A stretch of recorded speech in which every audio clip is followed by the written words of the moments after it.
Hello hi guys, welcome to Vinayak believers classes. So students, last एक मैंने topic करवाया था और उसके बाद आज एक मैं फिर से टॉपिक लेकर आई हूँ, HACCP हैज़ जिसको बोलते हैं। इससे रिलेटेड आज हम बात करेंगे कि इसका क्या मतलब है। तो विदाउट वेस्टिंग टाइम हम स्टार्ट करते हैं हमारा आज का वीडियो। और वीडियो अच्छा लगे सो लाइक शेयर सब्सक्राइब करना नहीं भूलिएगा। हिंदी और इंग्लिश दोनों मीडियम्स के लिए इंपॉर्टेंट है और मैं हिंदी में भी बोलूँगी इंग्लिश में भी बोलूँगी तो दोनों को समझ में आ जाएगा। तो ऐसा लैंग्वेज का कोई प्रॉब्लम नहीं होगा। एंड वीडियो अच्छा लगे लाइक शेयर सब्सक्राइब कीजिए। नए स्टूडेंट्स जो भी हैं वीडियो सब्सक्राइब कीजिए ताकि आपको चैनल सब्सक्राइब कीजिए ताकि आपको आने वाले जो भी वीडियोस हैं नोटिफिकेशन मिलता रहे। सभी होम साइंस के स्टूडेंट्स के लिए इक्वल इम्पोर्टेंट है वीडियो। ऐसा नहीं है कि ये जो अदर एग्ज़ाम के दे रहे हैं उन्हीं के लिए इम्पोर्टेंट होगा। तो होम साइंस के जितने भी स्टूडेंट हैं चाहे वो किसी भी एग्ज़ाम के प्रिपरेशन कर रहे हैं सबके लिए इक्वल इम्पोर्टेंट है। तो चलिए बात करते हैं हम आज हैकअप के बारे में। तो चलिए ओके, इसका फुल फॉर्म क्या होता है? बेसिकली इसका फुल फॉर्म होता है हैजार्ड। ठीक है, हैजार्ड। ए का मतलब होता है एनालिसिस, सी का मतलब होता है क्रिटिकल। ठीक है, इस सी का मतलब होता है कंट्रोल और पी का मतलब होता है पॉइंट। ठीक है, hazard, analysis, critical, control, point जो है वो इसकी फुल फॉर्म है। ठीक है, ये आप ध्यान रखिएगा, लिख लीजिएगा। हम बात करते हैं एक्चुअली इसका क्या मतलब है और क्या इसका काम है।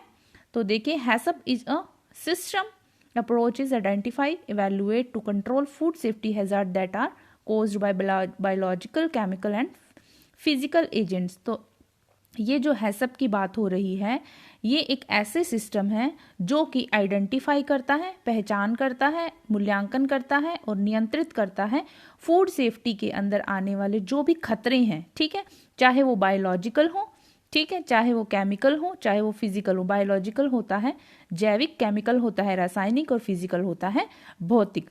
इन तीनों एजेंट से जो भी फूड सेफ्टी के लिए खतरे होते हैं उनको इवेल्युएट करना, उनको आइडेंटिफाई करना, ठीक है, ये सिस्टम है वो करता है। ठीक है, ये ध्यान रखिएगा, इसका मतलब ये है।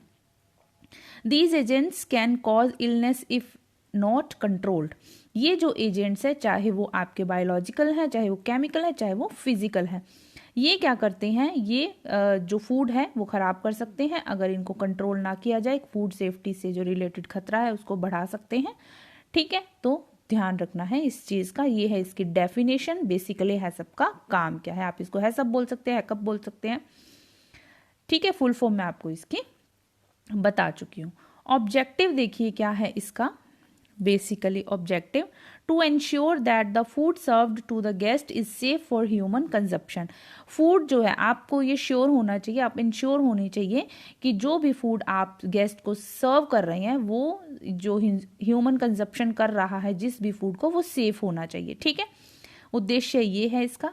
Awareness to food handling techniques, food handling की जो भी टेक्निक्स है उससे रिलेटेड जागरूक होना, जागरूक करना। Understanding the faults and taking corrective action, जो भी फॉल्ट्स हैं फूड हैजार्ड के लिए, जो भी फूड सेफ्टी हैजार्ड्स के जो भी फॉल्ट्स हैं उनको समझना और करेक्ट एक्शन लेना समय पर, ऑन टाइम। ठीक है, better knowledge to food handlers for longer shelf life of cooked and raw food, चाहे वो कुक्ड फूड है चाहे वो रो फूड है, ठीक है, उनकी लंबी लाइफ के लिए, उनकी लंबी शेल्फ लाइफ के लिए, ठीक है, उसके लिए बेटर नॉलेज होना, ठीक है, फूड हैंडलर्स को। ठीक है, ये ध्यान रखना, ये इनका उद्देश्य है। This method also has other benefits to maintaining food quality and managing food cost. तो इसका एक और मेथड भी क्या है कि जो भी फूड है फूड क्वालिटी को मेंटेन करना, ठीक है, और उसका फूड का कॉस्ट जो है उसको मैनेज करना। ठीक है, ये दूसरे बेनिफिट्स होते हैं, फूड क्वालिटी मेंटेन करना और फूड कॉस्ट मैनेज करना, ये सब चीज़ें इसके अंदर आ रही हैं। तो ये जो है वो इनका ऑब्जेक्टिव है, किसका, हैकअप का। हैकअप जो सिस्टम प्रणाली है, सिस्टम अप्रोच है, ठीक है, इसका ये उद्देश्य है बेसिकली। ठीक है, आई होप स्टूडेंट आप लोगों को समझ में आ रहा होगा कि मैं क्या समझाना चाह रही हूँ कि फूड सेफ्टी से रिलेटेड जो हैजार्ड है, फूड सेफ्टी से रिलेटेड जो खतरे हैं उनको पहचानना, उनका मूल्यांकन करना और फिर उनको उन खतरों को कंट्रोल करना, ये काम करता है HACCP। ठीक है, चलिए नेक्स्ट चलते हैं हम इसके अंदर कि इसमें 7 प्रिंसिपल्स दिए गए हैं। What are the 7 basic principle of HACCP। HACCP के 7 प्रिंसिपल हैं, वो कौन कौन से हैं जिनकी हम बात करेंगे। बेसिकली ये पेपर में पूछे जाते हैं, नॉर्मली इनका जो सीक्वेंस है वो पूछा जाता है, तो आपको इसके बारे में बताना है। ठीक है, चलिए फर्स्ट देखते हैं कंडक्ट अ हैजार्ड एनालिसिस। तो इसमें क्या करते हैं, जो हैजार्ड एनालाइज करते हैं, खतरा जो है उसका विश्लेषण करते हैं। चलिए देखते हैं इसमें क्या आता है। Firstly identify and do a risk analysis. जो आइडेंटिफाई करते हैं, जो भी रिस्क है, रिस्क का विश्लेषण करते हैं। जो भी फूड हैजार्ड का जो रिस्क है उसको आइडेंटिफाई करते हैं। सबसे पहले यू और योर हैकअप टीम, आप और आपकी जो हैकअप टीम है वो must recognise where there is a chance of hazard and list them out. उस खतरे की पहचान करते हैं जहां पर खतरे का कई चांसेस बन रहे हैं, खतरा बन सकता है, तो उसको लिस्ट आउट करते हैं, उनकी लिस्ट बनाते हैं। ठीक है, उस फूड की लिस्ट बनाते हैं जहां पर खतरे के चांसेस बन रहे हैं। तो ये सबसे पहले एनालाइज करते हैं हैजार्ड को। ठीक है, नेक्स्ट चलते हैं इसके अंदर identify the critical control point. तो इसमें क्या आ रहा है, आपके क्रिटिकल कंट्रोल पॉइंट को आइडेंटिफाई करना है। ठीक है, जिसके अंदर आपके critical control point is the process to find the take necessary prevention measures. इसमें क्या करना पड़ता है कि जो भी रोकथाम है, ठीक है, खतरे की रोकथाम की जरूरत पड़ती है, उनको मेजर करना पड़ता है। क्रिटिकल कंट्रोल पॉइंट ये प्रोसेस है। CCP इसका मतलब है क्रिटिकल कंट्रोल पॉइंट में manage more than 1 food safety hazard. ये क्या है, एक से ज्यादा फूड के लिए भी मैनेज हो सकता है। Critical control point manage more than 1, एक से ज्यादा फूड सेफ्टी हैजार्ड के लिए भी इसको करते हैं। ठीक है, नेक्स्ट चलते हैं एस्टैब्लिश क्रिटिकल लिमिट्स। तो क्रिटिकल लिमिट्स को एस्टैब्लिश करना, ठीक है, जो भी इनके सूक्ष्म जो भी बिंदु होते हैं उनको आपके लिमिट्स डिसाइड करना। After identifying the critical control point, critical control point को मेजर करने के बाद, उसको आइडेंटिफाई करने के बाद, you need to establish the critical limit for it. आपको इसके लिए एक क्रिटिकल लिमिट जो है एस्टैब्लिश करनी पड़ती है। ठीक है, critical limits are the range of maximum and minimum biological, chemical or physical factors at a critical control point that must be controlled। तो critical control point की limits जो है, जो रेंज ऑफ लिमिट है वो मैक्सिमम भी हो सकती है और मिनिमम भी हो सकती है। ठीक है, तो वो मैक्सिमम और मिनिमम जो क्रिटिकल कंट्रोल पॉइंट है उसको ध्यान में रखना है, चाहे वो बायोलॉजिकल हो, चाहे वो केमिकल हो, चाहे वो फिजिकल फैक्टर से हैजार्ड हो। ठीक है, तो जो एक क्रिटिकल लिमिट है, जो उसका रेंज है, वो मैक्सिमम और मिनिमम दोनों ही देखना है। ठीक है, ताकि उसको कंट्रोल किया जा सके। नेक्स्ट आता है मॉनिटर CCP, यानी कि क्रिटिकल कंट्रोल पॉइंट की निगरानी करना, मॉनिटर करना।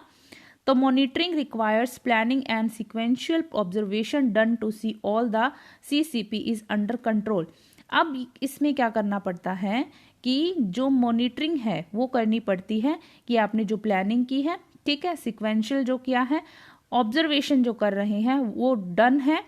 To see all the critical point is under control means कि जितना भी क्रिटिकल पॉइंट है फूड सेफ्टी हैजार्ड में, क्रिटिकल पॉइंट है वो अंडर कंट्रोल है, ये ध्यान रखना, इसकी मॉनिटरिंग करना। It checks the establish critical limits for each critical control point and measures if it is working correctly. और आपको ये चेक करना, ठीक है, ये निर्धारित करना कि क्रिटिकल जो लिमिट है, ठीक है, प्रत्येक क्रिटिकल पॉइंट की जो क्रिटिकल लिमिट है उसको मेजर किया गया है तो ये सही तरीके से काम कर रहा है। ठीक है, ये ध्यान रखना, मॉनिटर करना। नेक्स्ट आता है एस्टैब्लिश करेक्टिव एक्शन। तो करेक्टिव एक्शन का निर्धारण करना जिसमें आपके even with critical limit and food safety management in process problems can occur at any time. तो ये जो बोल रहा है critical limit and food safety management जो है इसका ये प्रोसेस है, problems can occur at any time, की प्रॉब्लम्स जो है वो किसी भी वक्त हो सकती हैं। तो ये चीज को आपको करेक्ट एक्शन लेना उस चीज पर, फूड सेफ्टी मैनेजमेंट का जो प्रक्रिया है। ठीक है, which can cause a health hazard जो कि हेल्थ के खतरे का कारण हो सकता है। When any kind of problem occurs, जब कोई भी प्रॉब्लम होती है और there is a deviation in critical limits, you have to take corrective action for it. जब आपको लगता है कि जो भी हेल्थ हैजार्ड हो रहा है, ये प्रॉब्लम किसी भी टाइम हो सकती है, ये कोई भी कारण हो सकता है, तो इसके लिए आपको क्या करना, क्रिटिकल लिमिट्स जो है वो डिसाइड करना और आपको करेक्ट एक्शन लेना ऑन टाइम।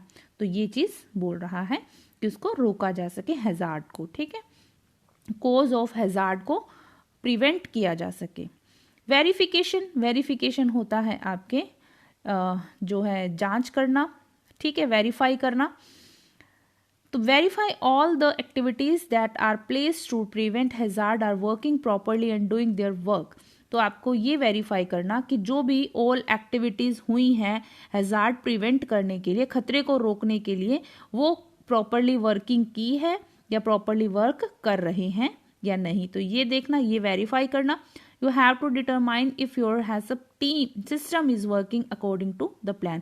और ये वेरीफाई करना कि आपकी जो HACCP टीम है, ठीक है, वो जो है HACCP सिस्टम जो है वो अकॉर्डिंग टू प्लान वर्क कर रहा है, ठीक है, ये ध्यान रखना, ये वेरीफाई करना। नेक्स्ट आता है इसके अंदर डॉक्यूमेंटेशन। तो डॉक्यूमेंटेशन का क्या होता है आपके इसके अंदर, the final principle is to record everything of the HACCP food safety management system and to keep records of all procedures. अब ये जो फाइनल प्रिंसिपल जो है वो डॉक्यूमेंटेशन का होता है, ये रिकॉर्ड रखना हर चीज़ का कि फूड सेफ्टी मैनेजमेंट जो सिस्टम है, ठीक है, वो पूरा का पूरा जो है इसका डॉक्यूमेंटेशन का ब्यौरा रखेगा लिखित में, ठीक है, कि जो भी इन्होंने जो काम किया है, जिस भी फूड प्रोडक्ट की सेफ्टी के लिए जो काम किया है, जो भी प्लान किया था, तो उसका पूरा डॉक्यूमेंटेशन रिटर्न में रखना।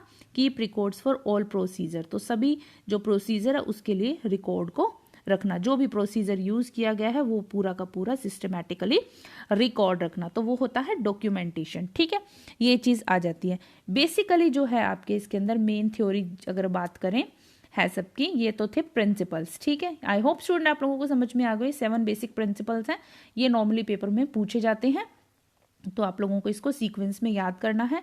और बेसिकली अगर बात करें इसकी, तो इसके अंदर आपको मैं थोड़ा बता देती हूँ, ठीक है। मेन थ्योरी जो है सबकी है वो क्या होती है कि जो भी फूड प्रोडक्ट्स होते हैं, ठीक है, उनके आइडेंटिफाई करना, किस चीज़ को, जो भी फूड सेफ्टी से रिलेटेड जो हैजार्ड्स हैं, ठीक है, फूड सेफ्टी से रिलेटेड जो भी खतरे हैं, यानी कि फूड किन किन कॉजेज से खराब होता है, चाहे वो बायोलॉजिकल है, केमिकल है या फिर फिजिकल एजेंट्स हैं, जिनसे भी खराब होता है, तो उसको पहचान करना, आइडेंटिफाई करना, उनको इवेल्युएट करना, फिर उनके कंट्रोल करना, प्लान करना कि किस तरह से कंट्रोल किया जा सकता है। बेसिकली इसका मतलब ये है, ठीक है। और जो भी आइडेंटिफाई किए गए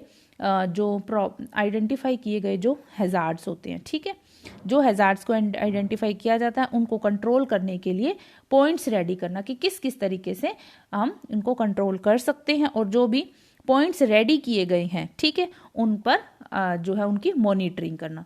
तो बेसिकली ये 3 चीजें आती हैं इसके अंदर, आइडेंटिफाई हैजार्ड्स, ठीक है, देन कंट्रोलिंग पॉइंट्स, ठीक है, एंड देन आपके इसके अंदर आ जाता है मॉनिटरिंग। तो ये चीज़ आप ध्यान रखिएगा कि ये सब चीज़ें जो है इन 3 चीज़ों के अंदर समाई हुई हैं, ठीक है सबका जो पूरा प्रोसेस है वो इन 3 चीज़ों के अंदर समाया हुआ है, तो ये आप ध्यान रखिएगा। आई होप स्टूडेंट आप लोगों को समझ में आ गया होगा है सबका मीन क्या है, और इसकी जो फुल फॉर्म है वो एकदम ईजी है, तो मैंने इसमें लिखी नहीं है, but hazard analysis critical control point, तो ये किससे रिलेटेड है, फूड सेफ्टी हैजार्ड से रिलेटेड है। ध्यान रखिएगा, फूड सेफ्टी से रिलेटेड ये जो मैनेजमेंट है ये काम करता है, सिस्टम जो है ये काम करता है, आपको सिंपल वर्ड्स में ये ध्यान रखना है, ठीक है। और आपको प्रिंसिपल याद रखने हैं, ऑब्जेक्टिव्स याद रखने हैं। सो आई होप स्टूडेंट आप लोगों को समझ में आ गया होगा। वीडियो अच्छा लगे सो लाइक शेयर सब्सक्राइब करना नहीं भूलिएगा, और डेली अपडेट के लिए आप टेलीग्राम लिंक ज्वाइन कर सकते हैं। टाइम टू टाइम मैं उन पर जो है वो PDF डालती रहती हूँ नोट्स के, जैसे भी मुझे टाइम मिलता है। तो होप सो समझ में आ गया होगा, और जो भी वीडियोस ऑलरेडी इसमें डले हुए हैं मेरे चैनल पर वो आप देख सकते हैं, क्योंकि सभी के सभी वीडियोस होम साइंस के सभी स्टूडेंट्स के लिए इक्वली इंपॉर्टेंट है, और आप लोगों को उसमें सिर्फ इम्पोर्टेंट चीज़ें ही मिलेंगी, इम्पोर्टेंट चीज़ें ही जो समझने लायक हैं, जो कॉन्सेप्ट हैं वो आपको क्लियर हो जाएंगे। Thank you so much for watching. बने रहिए मेरे साथ, पढ़ते रहिए। Thank you for your support, और ज़्यादा से ज़्यादा मुझे सपोर्ट कीजिएगा ताकि मुझे मोटिवेशन मिले। आपके लाइक, आपके कमेंट्स मुझे मोटिवेशन देते हैं। कहीं भी कोई क्यूरी हो, आप मुझे कमेंट सेक्शन में पूछ सकते हैं, मैं उसका डेफिनेटली आप लोगों को के लिए सॉल्यूशन करूँगी। Thank you so much.